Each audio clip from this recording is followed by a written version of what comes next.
Well, Blanca, I'm so grateful to be having this conversation with you. Thanks for joining me on the Nothing is Wasted podcast. Thank you. I'm so excited about this, and I'm very grateful to be on it.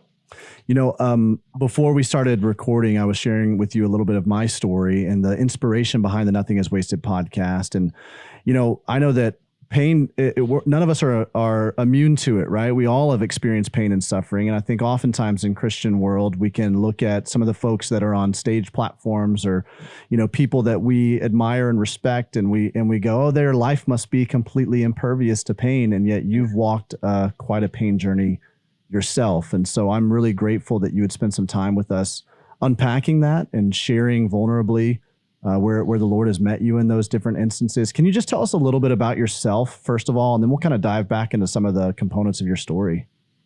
Yes. So a little bit about who I am as an artist. I'll start there. I've been singing what feels like my whole life. I started in a group called Group One Crew. So we met back home. I'm from Orlando, Florida, and at my local church, we started kind of this hip hop pop group out of a Bible study that was called Group One, and I was with them for quite a few years. And then most recently, I went solo, had a baby, and now I'm just Blanca, my own artist, but I do Christian music. And yeah, I knew as soon as I got the kind of ask for this podcast, I knew it was going to be good because I feel like a lot of my journey has had a lot of pain and a lot of losses. And I actually have a song called Shattered that I wrote on my last record around 2017.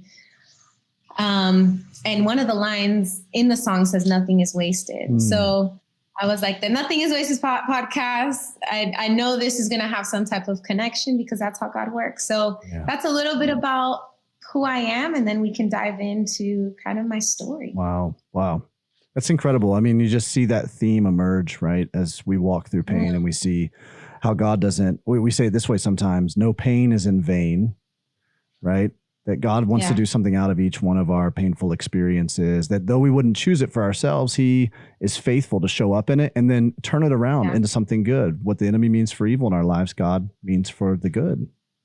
100%. And I think that's so well said. Like he shows up in it and he's with us in it. And I think that's kind of, there's a fine line because even in Christianity, there's this sense of like all things are, and I'm going maybe a little too into it, but that's all right. Like are caused by God in some way, like we feel like he's punishing us or like this is a lesson for us to learn. But I don't think that's truly how he works or his nature. I think it's more, he turns it for good or he uses it all for a purpose. And that's our hope. That's the beauty in a lot of the pain is that it does in some way make us stronger and then helps us to relate and help others through their process. So, Wow, that's so good. Well, here's what I'd like to do. I'd like to just kind of give a flyover real quick. And then when you can pull out any of the kind of big moments that you were, that you've experienced. You've been pretty public about sharing about some of these things through your artistry and, through other conversations, interviews, articles, stuff like that. But, I know as a child, you experienced your father had an addiction before he came to know the Lord. And so, you grew up kind of in that environment. I know you also experienced sexual abuse at a young age. And then I don't know how recently, you can kind of give us the timeline of this, but you almost back to back very closely together, you lost both of your parents. Yep. And then most recently you've walked through a divorce, and those are all extremely painful moments for so many different reasons. And yet here's the thing, Blanca, we have listeners who have and are experiencing each one of those right now. And so I'd love to hear, and maybe use any of the circumstances that you've walked through, but I'd love to hear when you first started, when pain started first kind of visiting you and you're trying to sort through this, especially in Christian culture, it is easy to go to this place of like, wait, is God punishing me? What is the reason that God is doing this in my life? But talk to me a little bit about like how did this pain impact you within Christian culture, and how did was Christian culture able to kind of speak to that, or what was your experience with that? I think, man, like you said, a lot of my painful experiences started at a very young age. And so from there, you don't really know how to process it. You don't understand the trauma that's involved or what really happened at that time. But then when I gave my life to the Lord at 17, I was under this understanding that in some form or in some way, it's like a blank slate, and those things were going to disappear. And I'm like, not going to have to deal with them anymore. But that wasn't the reality. The reality is that you kind of have to face some of those hard places to find healing, and God can walk you through them, but it's not necessarily like them just going away. So I think when I got involved in Christian culture, and that mentality, I felt that if I, one, truly showed all of my all of my scars and all of these deep wounds, that I was different, I wasn't going to be accepted, or I was marked in some way with too much trauma to be understood, So wow, there's this, I would say there was a perception for me of like, there can be hardship, but there's a limit, and some of these topics are a little bit too uncomfortable to really talk about within the church. And so like talking about sexual abuse and those sort of things felt really hard for me as a young kind of believer. And then moving on from that, I think from that place, a lot of what stemmed out was then feeling like I had to earn my Christianity in some way, or I had to work at it in order to be enough. And it was just kind of this twisted story that started at a very young age for me. And then moving forward, dealing with grief of losing my parents, having a baby, and then my marriage being, completely broken. That just felt like, oh my gosh, I'm not capable to really deal with some of these things. And I don't know how to deal with some of these things. I don't think I have the strength or the awareness to be like, I've never talked about this within the church. Like It was, again, a feeling of like, to be divorced, to be a woman, it's like, would that even be allowed? Like, how do I move forward from this place? And a lot of those conversations throughout that time, even when people mean well, it's like, just pray about it. Or maybe there's something in you that you haven't given to God. And these are kind of like the outcomes of your bad, not behavior, but you know what I'm saying? Like kind maybe of like, where did you make a decision way back down the road that led you to this? Or what are you holding on to that you're not relinquishing control? You're not letting go. And letting go of, so that, the Lord, it can bless you with favor, right? That's kind of the language or the colloquial that ends up creeping into it. But I'm trying. Like I'm bringing this to the Lord, and I'm praying, and I'm asking for guidance. And sometimes it's fuzzy and it's not that clear. So that's kind of my battle within my Christianity, my faith walk, and then dealing with some of these traumas. But at the same time, nothing is wasted, right? And I'm so grateful for this process, because I do feel that, one, it checked my relationship with the Lord, where I started asking myself hard questions and saying, like, I'm a Christian singer who this is like the fundamental piece of like who I say I am, but yet my faith feels so shattered and rocked in this time of grief because it doesn't have any depth, and I'm like, I want a real relationship. I want to have hard conversations. I don't think God would be intimidated by these parts. And I'm angry and I am hurt and I want to talk about it, so it helped me kind of face things that I had swiped under a rug for a long time. Yeah. So yeah. Wow.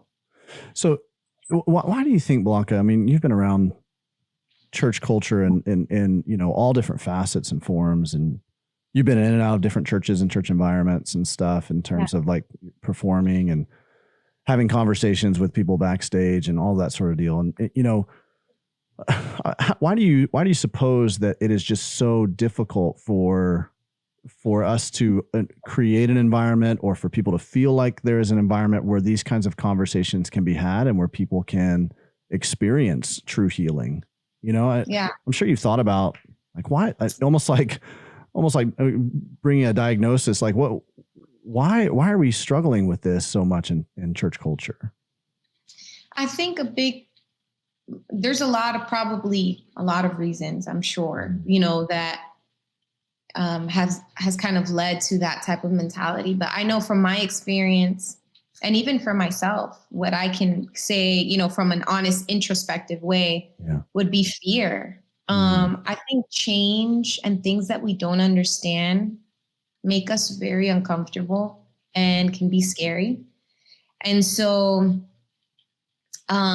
if you mix that with feeling like a big thing for a Christian believer is like, we have to have the answer. We have to have kind of this like strong sense of understanding of why things are the way that they are. And so when you get into some of these conversations, they get gray and nuanced, and just like it becomes like a scary place to be. But I feel like from where I am in my life, I think I'm okay with not knowing everything, not having all the answers. We're human. Like all of us within the church it's made up of kind of these broken human beings that are going through a lot. Life is not easy. So finding peace and, finding a place that's like away from chaos and not to cause confusion, but more so just saying like, it's okay to have these conversations and have different kind of mindsets and ways that we approach it, but allowing them to live within our community, I think is necessary. Yeah. Wow.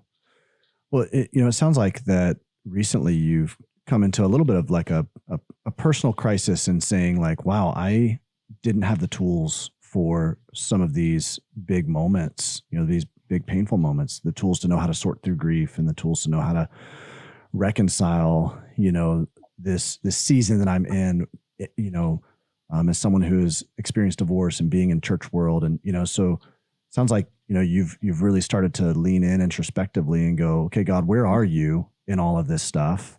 And not just like whitewashing it with some Bible verse or something like that. Right. But like truly, where are you? Can you kind of look back in some of these big moments of your life and your story and point to, okay, this is where God showed me he's with me. And this is a level of depth and intimacy that he brought me into that I wouldn't otherwise have experienced. Yeah, I think that is, for me, the juxtaposition of pain. Like every big painful moment in my life has brought the most growth and the most awareness to life, like just presence. Because I feel like for me, with my trauma and things that I've experienced, especially as the little girl, dealing with abuse and things like that, I've learned to just go numb, not be present, not know that I have a voice that I can speak about, certain things or stand up for myself. Just a lot of things that have taken root as stories in my mind. Right. Yeah, right. So then it's like grief and these hard, painful moments have been like a slap in the face. And in some, like, to give it a visual, it's kind of like, oh, I'm here, I'm present. I feel this for so long. I haven't felt anything. And so for sure, I think my mom's kind of journey with cancer was really hard. And I think it was intertwined too with some of those young, like we never talked about anything in my family. We never dealt with finding healing from some of those things.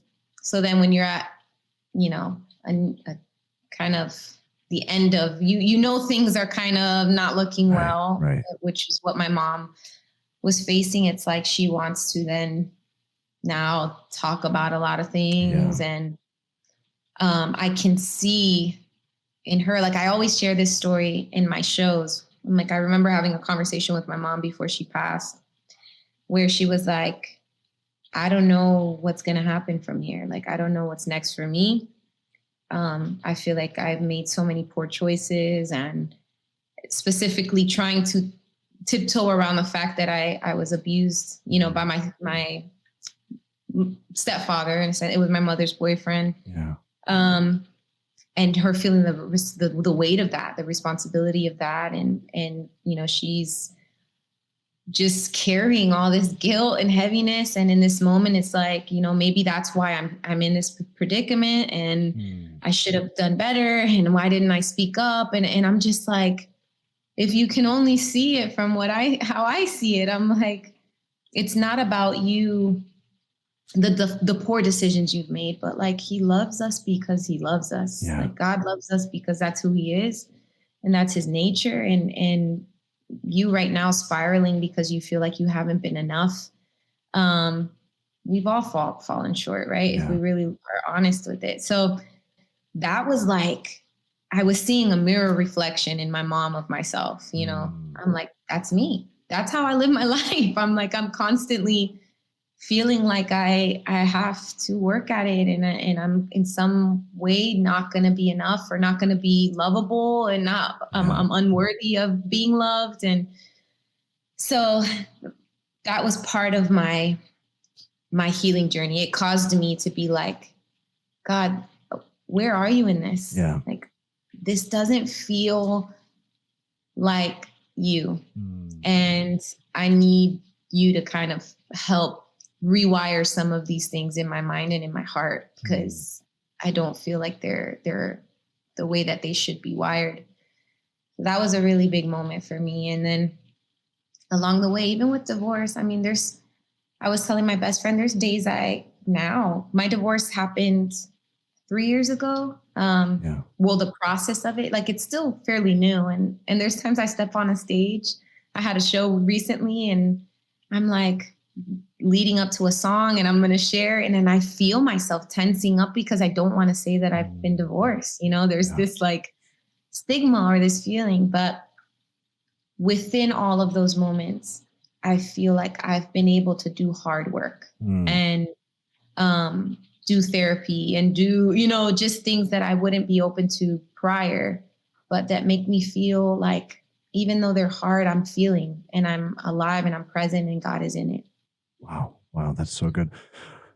Yeah. I mean, Blanca, I just admire your courage to stand up and, you know, in those moments where everything inside of you, I'm sure, is screaming, don't talk about this part of your story. Don't talk about this brokenness in front of people, because who knows what they're going to think about you. I mean, my wife now, her first marriage ended in divorce as well. And that was when I met her. She was volunteering in the very back room of our church, the church I was pastoring, because she thought, she was under the assumption, now because of this, there's some kind of a scarlet A on my forehead and I'm not going to be able to be used by God. And she shared publicly and openly on our podcast about her story, but she has wrestled with that and fought that. And I've watched her wrestle with that and fight that. And it breaks my heart too, to see that. And so I can only imagine, you know, with the influence and the stage the Lord has given you, that can be so difficult and such a wrestling to say, hey, listen, like, this is not exactly how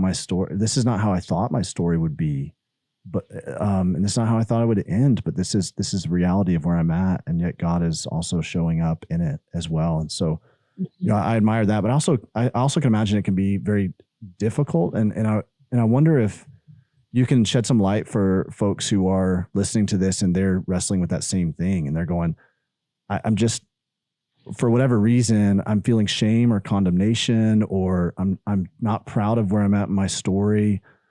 how can I still be a testimony? How can I still share? You know, don't I have to clean myself up and get myself put back together before I like what? So what can you just kind of offer, you know, how that has been for you and where that shift is, you know, maybe provide us a paradigm shift so that, you know, we too can be willing to be as courageous and vulnerable. Yes. Yes. I want to share two things. As I'm hearing you talk, there was two things that popped into mind that I'm like, these have been key helpful moments for me. One, no, you don't have to, that's a misconception that you have to have it all together in order to really be able to share. Because reality is with every season that we go through comes a new challenge, comes a new brokenness to some extent of us having to figure out how to move forward. Right. Yeah. So it's an never ending process. It's a journey. It's not a destination, but it's like, we need to hear about your process. We need to hear about how God is walking with you and you're working through some of those things. Cause that's where help really, for me, that's like when it feels tangible. When I see somebody's process, like let's say with a weight journey, it's like, I see the steps and kind of the process of what they've had to do. It's like, that's where the inspiration really comes in. And with that, a story that, one of my mentors said to me that has stuck with me, or that I really like, when I think of my healing journey, this is what I think of. And I don't know if it's true. I don't know what it is, but she told me there was a village, right? And this man comes into this village and he meets the chief. And the chief tells him, if you've come here to help us, you can leave. We're good. But if your liberation is my liberation and our liberation, sit down. We have much to discuss. And when I think of healing, I'm like, that's what it's about. It's not me being like, I'm healed here, you know, I have it all together and I'm good. But it's more me saying, like, if your healing is my healing, sit down. We have a lot to talk about. Like, let's hold hands through this process. Let's keep each other kind of accountable or just like talk about real things. Cause that's where we're doing it together. Right. Yeah. That's what's necessary. So for you who's watching or you who's listening, I really believe it's you sharing kind of even in the hard moments to say like, this was a small victory, or this was really difficult for me to understand. It helps people open up their hearts and be able to receive whatever it is that you've gone through, but also what God has for them. And the second thing was I started thinking about my biggest kind of journey right now, where I find myself right now. Yeah. And with my therapist or counselor, a big thing that we've worked through is the story that we tell ourselves. Yeah. And she told me, Blanca, sometimes the grief or the pain you experience from the actual experience itself only lasts but a short time. But the emotional connection and story that you made from that experience is what you continue to replay years later in what you're dealing with now. But the grief itself only lasted a moment, you know? And it's so true when I look at it, you know, for example, with my abuse, it's like that in that moment, that pain and things that I encountered, or with my divorce, the pain that I encountered in that moment and that separation was real and it happened. But the connection, the emotional connection that I made to that event, that I still tell myself to this day, you know, that I'm broken, that I'm unlovable, that I'm I can't be loved, that I'm in some form a lemon, like just that's where the true work has to happen, is in kind of these stories that we allow our mind to take us to. That's so Blanca, that's so good. You know, and I think about it in terms of like and my daughter just got a blister on her thumb. She was riding 4-wheelers over July 4th and she got a blister, and she's, you know, it's so painful. And that blister took place it wasn't in a moment. It was over time riding this four-wheeler. Right. And so it's extremely painful, but that pain's going to subside. Like I'm having to tell her and teach our kids, right? This pain's not going to last forever. It's going to subside, but what I've had to tell her is like, the more you keep messing with it, the longer that pain's going to be there.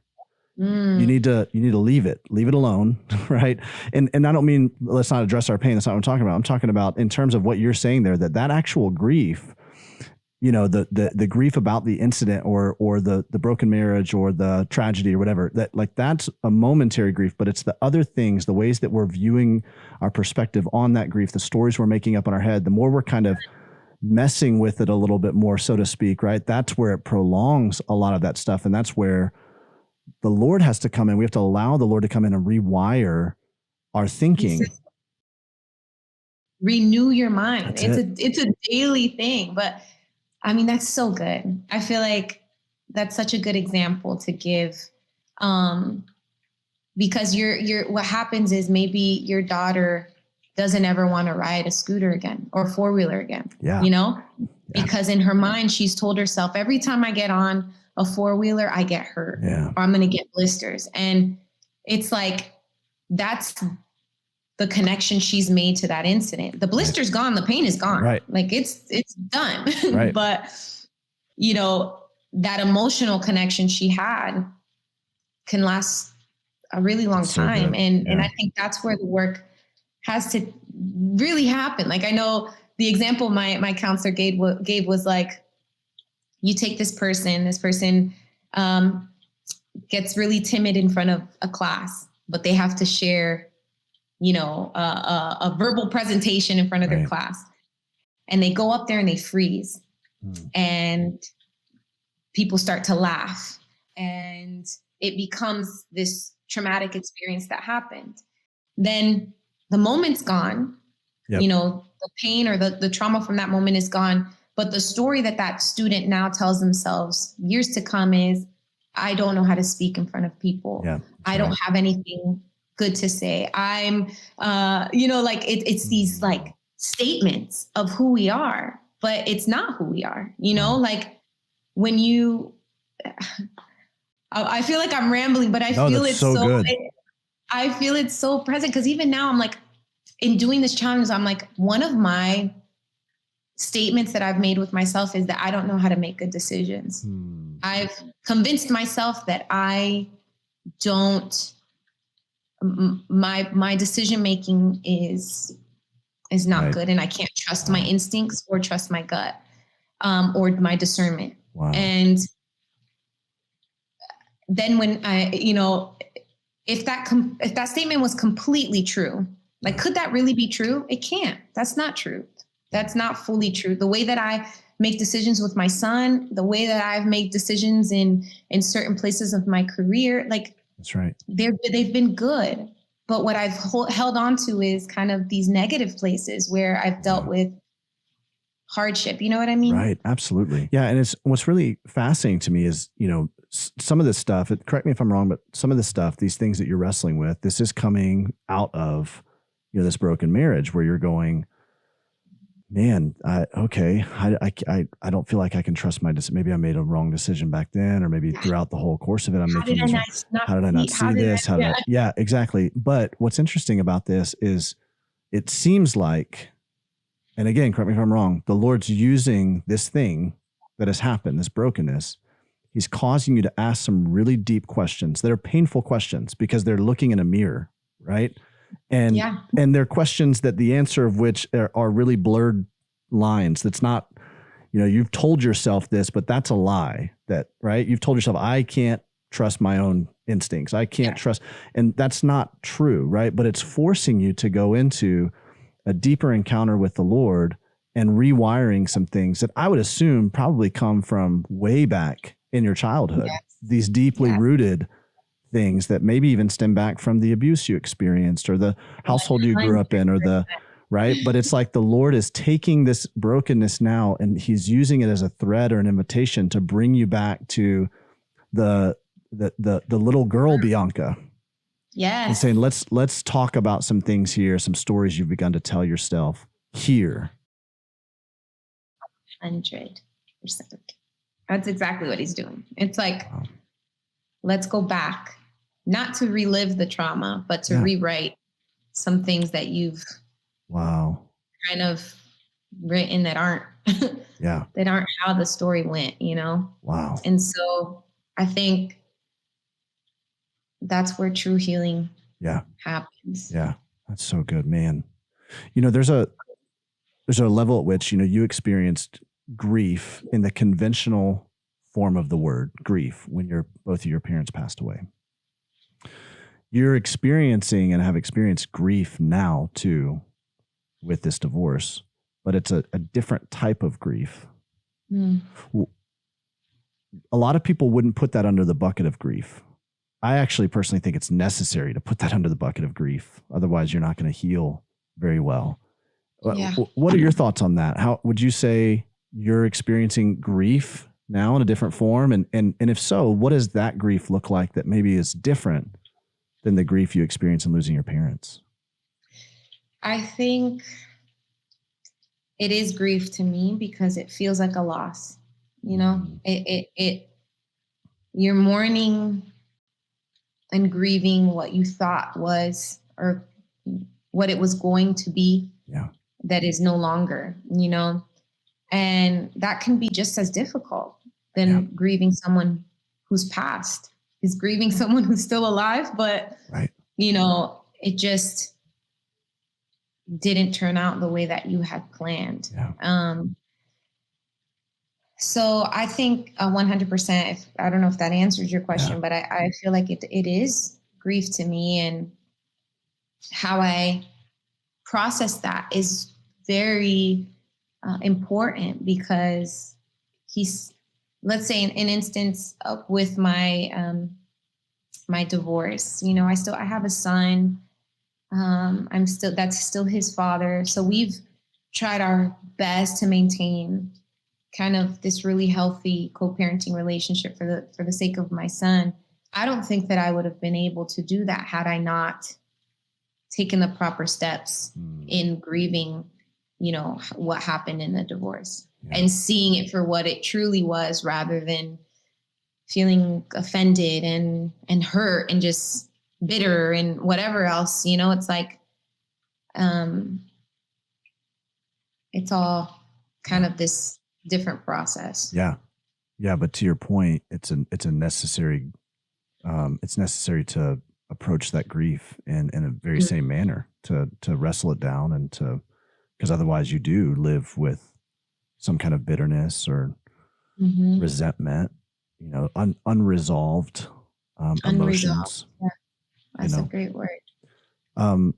You know, I'd love for you to speak to, if you can, kind of, you know, as an artist, the creative process and how that has really helped your grief and your pain, right? I'm sure, I know obviously it comes out in so many of your songs that some of that pain finds its way into it, right?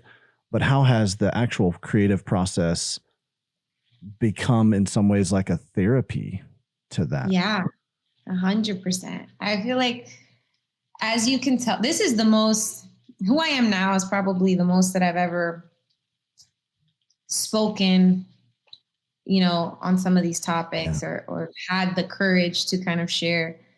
But music has always been an outlet for me, because I don't always have the right words to articulate what I'm feeling, or I don't always want to talk about kind of the experience I'm in, but through song or through the writing process, it's almost like a journal for me, where I get to release some of these feelings and emotions, or I get to talk through the process of where I am. And then when I see other people connect to that, it's like therapy.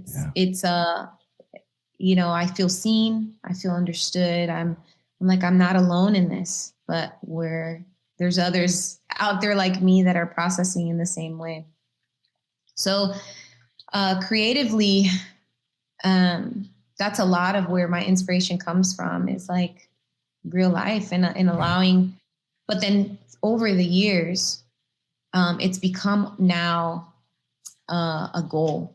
It's become my purpose, if I can say. Because now I'm like, oh no, this is necessary. This isn't just good music and encouraging words. This is breaking chains. This is creating lanes and opportunity for artists to come. This is changing the mentality of women within the church. Like just I'm playing a part in helping people be real and vulnerable about their grief and their pain and their story. So my tiny part that I get to play in that, I feel like that's now the motivation. It's like, at first it was just for me to release kind of these things. And now it's like, I see kind of the bigger picture of what God is doing through it. Wow. That's so good. I was thinking about that as you were talking about that. I was thinking about the irony of, conventionally and historically, hip hop has been a really popular musical genre because, and I'm talking about outside of Christian culture, because of the real raw nature of it, right? Of wrestling through some really difficult personal things as well as macro issues, and like of course, a lot of it diving into like being explicit, but just very raw. Right. Yeah. And that's what draws people. It's like, I get that. I relate to that, and for so long in Christian music industry, historically that hasn't been the case. But I do think that over the last several years and stuff that you're doing and other people are doing, it's beginning to emerge where it's this, hey, let's talk about the real raw issues. And at the same time, let's talk about how God is showing up in those things. And that's what elicits in all of us worship, right? Yeah. Is when we go, man, you've been so faithful, God. You've been so faithful. Even though this is the depth of the valley that I was in, this is where you met me and you've been faithful and things aren't perfect. And I'm still broken in a lot of respects, but you're good and you're faithful. And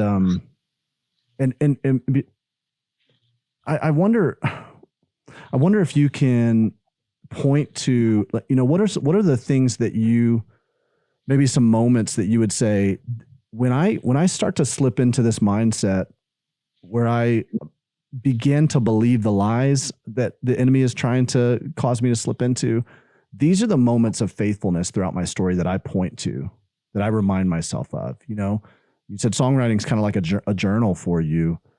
Well, break open that journal a little bit and say, hey, no, I have to remind myself of this moment right here. This is where God showed up in a big way for me. Can you point to a couple of those moments?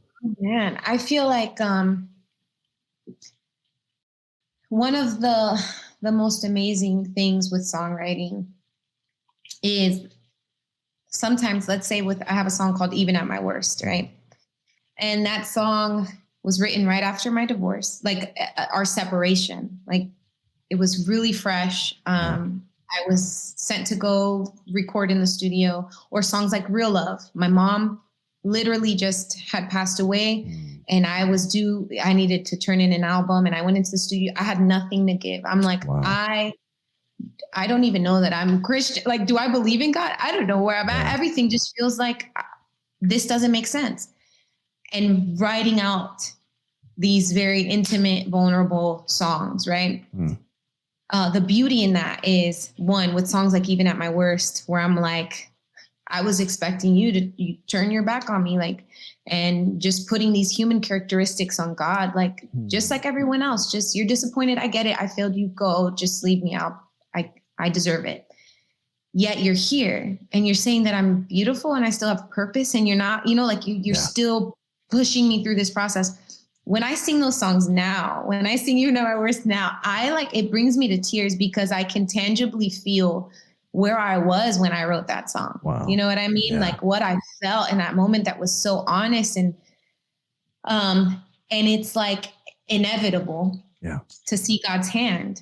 Cause I'm like, I'm not that girl anymore. I'm not what I felt when I wrote this song, and where I was isn't what I feel right now, God. Wow. How you've helped me through this journey.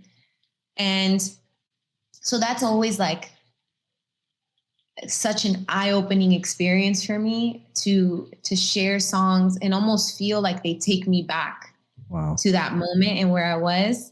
but in some way brings so much like encouragement, because I'm able to see God's hand through that process and feel it, because like these words, though they feel so real and so true, aren't identifying with what I feel in this moment. I feel joy. I feel peace. I feel like you brought me through that in moments where I thought I would go crazy. I'm like, if I lose my mom, there's no way I'm going to make this. I'm not going to make it through this. And then to be able to stand on a stage and talk about losing my mom and, and the grief from that, and then share a song that I wrote from that place. It's like only God.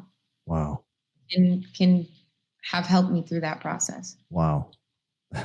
I love just the visual of that, because it, as you said, it actually is like a journal, you know, and there's so many of us, you know, who do not have the giftedness to be able to sing and write songs, but we do have the ability to write down what we're going through, and then to be able to look back on it and go, wow, I'm a different person. God showed up, and it chronicles for us our journey and where God showed up in our story and how things are so much different. And that's such an important part of our healing journeys. I think we miss that so many times, you know, because we're just so distracted, and we just kind of tend to numb, and we want to escape those really difficult, raw places of emotion. And yet I'm hearing you say that as you're leaning into that, even though you felt like you had nothing to offer, and you're going into what many of us would consider our absolute worst nightmare. We have nightmares about standing on stage and having to go into a studio or whatever, and not being prepared, not feeling like you have anything that you have to offer, right? So you're going, I have nothing to offer here, and yet I'm just going to let the Lord meet me in this, and we're going to see what comes out of it. And in that real raw place of leaning into the painful emotions, now you're able to look back and go, man, I'm not the same person that I was then. God has really grown me, and he's met me. And like you said, it's not that don't have other brokenness, or that you're not experiencing some new grief or hardship. You know, it's a constant journey, but those are key pivotal moments that help encourage and bring strength, because you're able to see how far you've come. You know, like, that's right. It's like you're able, maybe I'm not there yet, but man, I'm going to keep going in this, Lord. Like, I know you're with me. Like, I see it, where I was, where I'm at now, and where I'm headed. Like, it does paint kind of a picture of that. It reminds me so much of David, the shepherd boy standing in front of Goliath, right? And he said, the same God that rescued me from the paw of the lion and the paw of the bear will also rescue me from you. You know, and he's able to point back to these like lesser giants that God brought him through, you know? He remembered. He was reminded of that. That's right. Wow. Well, Blanca, thank you so much for spending time with us. You know, I'd love for you to share a little bit as we close about the new song that you just recently released, The Healing. Maybe what's the inspiration behind that? And, you know, and then of course, where we can follow along with you and what you're doing, and be able to tune in more to your journey. Well, The Healing, even at my worst, and The Healing, they're my latest two songs that are from my upcoming album that's set to release this September. So it's called The Heartbreak and the Healing, the album. You hear it first here. Nobody knows that yet. Oh, nice. Wow. But The Healing is just, it's one of the songs, the title track of the album. And I think a lot of these songs were written from my divorce process, along with everything else that I've had to walk through, but specifically the divorce process. And I wanted to write a song like we've shared in this that talked about that process. That isn't like, I'm healed and I'm whole, God is good, and everything is great. But it's like, no, like, you're healing me. Like, I'm in it right now. Like, and that's what I find to be so beautiful about that song, that it's not like I'm healed and it's done, but it's like, no, as I'm singing these words out, I believe that you're kind of rising up within me and giving me new strength and setting that fire, to burn again. And it's in the process. It's in the middle of it, you know? Yeah. So yeah, I think it's been beautiful to see the response and how people have been connecting to it. And wow, it's just it's all connected. It's all like what we've been kind of discussing throughout this. It's all plays a role in kind of our journeys. Well, even in that, as you're describing that, I hear echoes of the story you told us earlier, you know, of the guy who said, if your healing isn't my healing, then we have much to discuss. And I think, going back to the very beginning of our conversation, my theory is that if we had more environments like that, more conversations like this, where we were opening up in the midst of our healing, in the middle of it, in the process, then perhaps more people would feel welcome into the church to unpack their brokenness. You know, for maybe the reason that the church has not been a safe space for that historically is because people have waited to talk about their healing till after they're good, right? Yeah. Now we've got this figured out. I've put everything back together, and now I'll share with you this thing that you had no idea I was going through because I hid it from you so well, right? And unfortunately, we all know that hiding can only last for so long. And eventually it gets exposed and it comes out. And so why not talk about it in the middle of it? Right. I love that. Yeah. Well, Blanca, thanks so much for doing that. Thanks for talking about all of this in the middle of this. I admire your courage, your strength in all of this. And I'd love for us to get connected to you. So where can we follow you on Instagram or wherever you are? What places can we connect with you at? Yes. On Instagram and Facebook, I'm at Official Blanca. You can find my website at officialblanca.com. And on Twitter, I believe I'm the real Blanca, but for those of you who do Twitter, I'm not my strongest at Twitter. I'm usually on Instagram the most. But yeah, stay connected. I have new music coming, exciting things coming. So it's a fun season for an artist, like, to be able to share new music because it's been a while. Yeah, absolutely. Well, thank you so much again. Thank you for being raw and real and vulnerable with us. It is definitely a gift. Thank you. Thank you for creating a space to be raw and real. Hey friend, if you liked this episode, be sure to like and subscribe so that you can stay in the loop every time Nothing is Wasted releases a piece of content here on this YouTube channel.